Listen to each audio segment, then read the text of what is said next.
ในปัจจุบันนี้ในสายตาของคนทั่วโลกต่างก็พากันยกย่องให้สโมสรบานเตะลิเวอร์พูลเป็นสโมสรบานเตะที่ดีที่สุดในโลกในตอนนี้การันตีจากผลงานนับตั้งแต่ช่วงเปิดฤดูกาล 2024-2025 เป็นต้นมา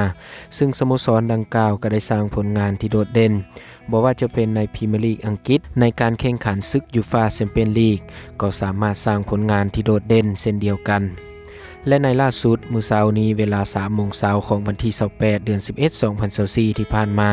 มีการแข่งขันศึกยูฟ่าแชมเปี้ยนลีกระหว่างสโมสรบานเตะลิเวอร์พูลต้อนรับการมาเยือนพบกับเรียลมาดริดซึ่งในนัดการแข่งขันนี้เป็นทางลิเวอร์พูลลินในบ้านของตัวเองก็ถือว่ามีความได้เปรียบหลายด้านบ่ว่าจะเป็นเรื่องสนามแฟนบานแน่นอนบวกกับฟอร์มการลินที่โดดเด่นของทีมลิเวอร์พูลในปัจจุบันนี้เว้าได้เลยว่าบ่มีทีมใดสามารถหยุดได้อย่างแน่นอนในปัจจุบันนี้และผลงานการแข่งขันของทั้งสองทีมในนัดการแข่งขันนี้เป็นทางเจ้าบ้านสามารถเอาชนะไปได้2-0ในเกมนี้ก็ถือว่ามีเรื่องดราม่าเกิดขึ้นที่เอ็มบัปเป้และซาลาบ่สามารถยิงจุดโทษได้เฮามาเบิ่งการแข่งขันของทั้งสองทีมว่ามีหยังเป็นตาน่าสนใจเริ่มเกมมาเป็นทางเรียลมาดริดเปิดเกมบุกใส่ลิเวอร์พูลแต่ก็ยังบ่สามารถยิงประตูได้สำหรับครึ่งเวลาทำอิฐก็บ่มีประตูเกิดขึ้นทั้ง2ทีมยังกินกันบ่ลงเสมอกันไป0-0สำหรับครึ่งเวลาที่2โค้ชของทั้ง2ทีมได้มีการแก้เกมเล็กน้อยและในการแก้เกมนี้เป็นทางลิเวอร์พูลเฮ็ดได้ดีก่อนจนมาฮอดในนาทีที่52เป็นทางลิเวอร์พูลยิงประตูขึ้นนำไปก่อนได้ประตูจากอลิสเตอร์ยิงประตูให้กับลิเวอร์พูลออกนำ1-0ต่อมาในนาทีที่61เป็นทางเรียลมาดริดได้จุดโทษแล้วเป็นทางมิสเตอร์เอ็มบัปเป้เฮ็ดหน้าที่สังหารจุดโทษแต่เอ็มบัปเป้ยิงบ่เข้าถือว่าเอ็มบัปเป้นี้ยิงดีแล้ว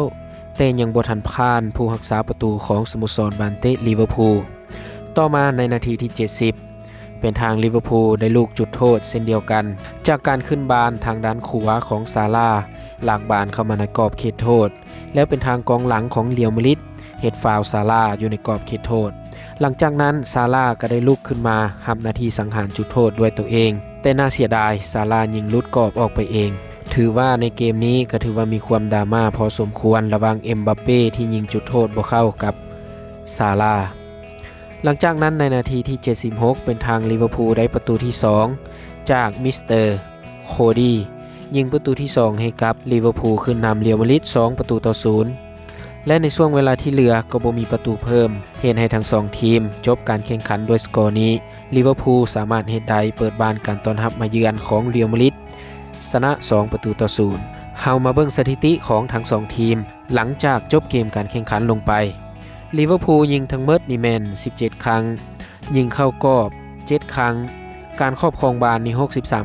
63% ในเกมนี้ลิเวอร์พูลเฮ็ดฟาวล์ได้ทั้งหมด11เทื่อลิเวอร์พูลได้รับบัตรแดง0บัตรได้รับบัตรเหลือง3บัตรเตะมุมลิเวอร์พูลเฮ็ดได้ดีกว่า8ครั้งเฮามาเบิ่งสถิติของเรียลมาดริดยิงไปทั้งหมด8ครั้งและครอบครองบาลได้เพียงแต่ 37% เท่านั้นเฮ็ดฟาวล์10เทื่อได้รับบัตรเหลือง4ใบเตะมุม5เทื่อในปัจจุบันนี้ลิเวอร์พูลถือว่ามีผลงานที่โดดเด่นต่อเนื่องบ่ว่าจะเป็นในพรีเมียร์ลีกอังกฤษก็อยู่อันดับที่1ของตารางคะแนน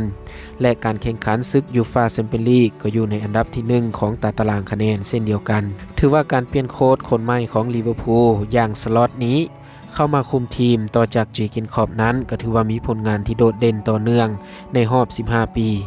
หลังจากจบเกมการแข่งขันนี้เฮามาเบิ่งความคิดเห็นของแฟนบาลของทั้ง2ทีมว่ามีความคิดเห็นแนวใดคำคิดเห็นที่1ลิเวอร์พูลมีผู้รักษาประตูมือ1ถึง2คนคำคิดเห็นที่2ชัยชนะเทื่อนี้อย่างน้อยก็น่าจะเฮ็ดให้คนดีอกดีใจและหายค้างคาใจบ่หลายก็น้อยเพราะว่าทีมลิเวอร์พูลของพวกเฮาในเกมนี้แม่นสามารถสร้างผลงานที่โดดเด่นได้หลายที่สุดและภูมิใจที่สุดคำคิดเห็นที่3ในการที่เฮาเอาชนะเรียลมาดริดได้นี้ก็ถือว่าบ่ธรรมดาและค่อยเชื่อว่าถ้าหากเจอร์เก้นคล็อปได้เห็นแมตช์การแข่งขันนี้เราคงจะภูมิใจที่สุดถึงว่าจะบ่ได้คุมทีมแล้วก็ตามเฮามาเบิ่งคำคิดเห็นที่4ช่วงนี้ทีมลิเวอร์พูลอยู่ในช่วงขาขึ้นพร้อมบวกกับทุกทีมบนโลกใบนี้คำคิดเห็นที่5ต้องให้เครดิตโค้ชคนใหม่ของลิเวอร์พูลหากก็มาคุมทีมในฤดูกาลทำอิฐ